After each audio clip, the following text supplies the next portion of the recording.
رات کے تاریک ترین پہر میں جب کوئی شخص اپنے رب کے حضور حاضر ہوتا ہے تو وہ رب اس بندے کے دل میں آنے والی ہر دعا کو قبول کرتا ہے۔ تمہاری ہر ناممکن خواہش تہجد ممکن بنا سکتی ہے، ہر تکلیف سے تہجد تمہیں شفا دلا سکتی ہے۔ تم سوچ بھی نہیں سکتے کہ ایک تہجد تمہیں کیا کیا دلوا سکتی ہے۔ تہجد معجزات کا دوسرا نام ہے، اور جانتے ہو تہجد ایک ایسا مرہم ہے جس کے پاس ہر چوٹ کا علاج موجود ہے۔ بس تمہیں یقین رکھنا ہے، پھر وہ زخم بھی بھر جائیں گے جو تمہیں لگتا ہے کہ کبھی بھر نہیں سکتے، اور وہ قصے بھی مکمل ہو جائیں گے جو تمہیں لگتا ہے کہ انہیں کوئی مکمل نہیں کر سکتا۔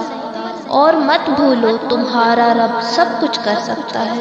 اللہ کو معلوم ہوتا ہے کہ اس کا بندہ کب اسے پکارے گا، کب اس کی طرف دوڑ کر جائے گا، کب بے چین ہو کر یا اللہ بلائے گا۔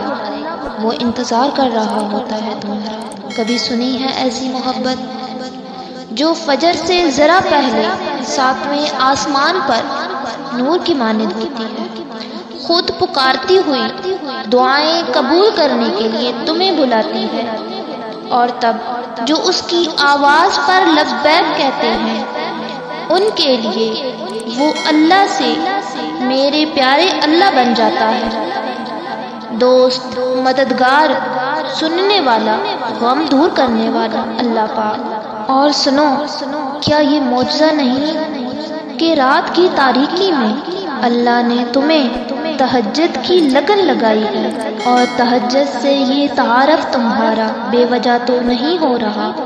آخر کچھ تو ہے جو ممکن ہونا ہے۔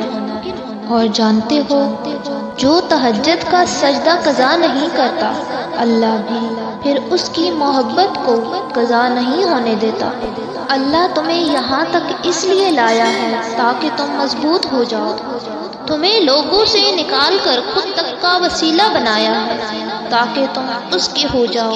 تم شکوہ کرتے ہو نا کہ تمہیں تمہاری چاہت نہیں دی گئی، وہ تو 70 ماؤں سے بھی زیادہ پیار کرتا ہے، تو وہ کیسے تمہیں غلط دے؟ اس کی چاہت ہے کہ تم اس کی چاہت پر راضی ہو جاؤ تاکہ وہ تمہیں پھر تمہاری اس چاہت سے بھی زیادہ نواز دے۔ اللہ پاک فرماتا ہے، اے ابن آدم، ایک میری چاہت ہے، ایک تیری چاہت ہے، ہوگا وہی جو میری چاہت ہے۔ بس اگر تو نے سپرد کر دیا اپنے آپ کو اس کے جو میری چاہت ہے، تو میں وہ بھی تمہیں دوں گا جو تیری چاہت ہے۔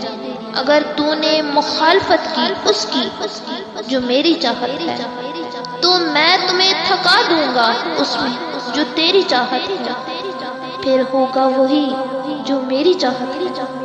تم اللہ کے سپرد کیے ہوئے فیصلوں کو نہیں سمجھ سکتے ہو۔ وہ جو کن فیکون کا مالک ہے، وہ ہر چیز ایک بہترین وقت پر عطا کرتا ہے۔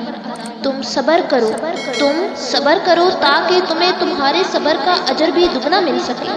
وہ جس کی محبت کبھی نہ ختم ہونے والی محبت ہے، تم خود کی الجھنوں کو اسے سونپ دو، پھر اس کی رحمت کے دروازے خود پر کھلتے دیکھو کہ جہاں جا رہے تھے نا تم، اس جگہ سے بہتر یہ جگہ ہے جہاں اب ہو تم۔ تو پھر تم اسے رات کے اس پہر اٹھ کر دکھ سنایا کرو، یقین کے ساتھ دعا کے لیے ہاتھ اٹھایا کرو۔ الفاظ نہیں ملتے تو بے بہا آنسو بہایا کرو، اور اس کو بتایا کرو کہ ابھی بھی تم منتظر ہو اس کے ایک کن کے، ابھی بھی معجزوں کی راہ تکتے ہو۔ اور جانتے ہو جس گھڑی نصیب سنورتے ہیں نا، کچھ لوگ تکیے پر سر رکھ کے سو رہے ہوتے ہیں، اور کچھ لوگ مصلے پر سر رکھ کر رو رہے ہوتے ہیں۔ سونے والے خوبصورت خواب دیکھتے ہیں اور رونے والے خوبصورت تعبیر پاتے ہیں۔ آپ کا مستقبل آپ کا منتظر ہے، ممکن ہو تو اسے رات کے پچھلے پہر میں پا لیجئے۔ اور جانتے ہو تہجد تو محبت کا آخری مرحلہ ہے، جب انسان خود کو گنوا کر اللہ پاک کو ڈھونڈنے نکلتا ہے، یہ وہ مرحلہ ہوتا ہے جہاں محبتوں کی طلب نہیں رہتی، بس محبت بنانے والے کی جستجو لگ جاتی ہے۔ بات یہ ہے کہ محبت تو سب کو مل جاتی ہے، مگر تڑپ کسی کسی کو نصیب ہوتی ہے، اور جس کو یہ تڑپ نصیب ہو جاتی ہے نا، اس کا نصیب اللہ بن جاتا ہے۔ بس پھر معاملہ ان کی حدود سے بھی آگے نکل جاتا ہے، اور جو نہیں ہونا ہوتا وہ بھی ہو جاتا ہے۔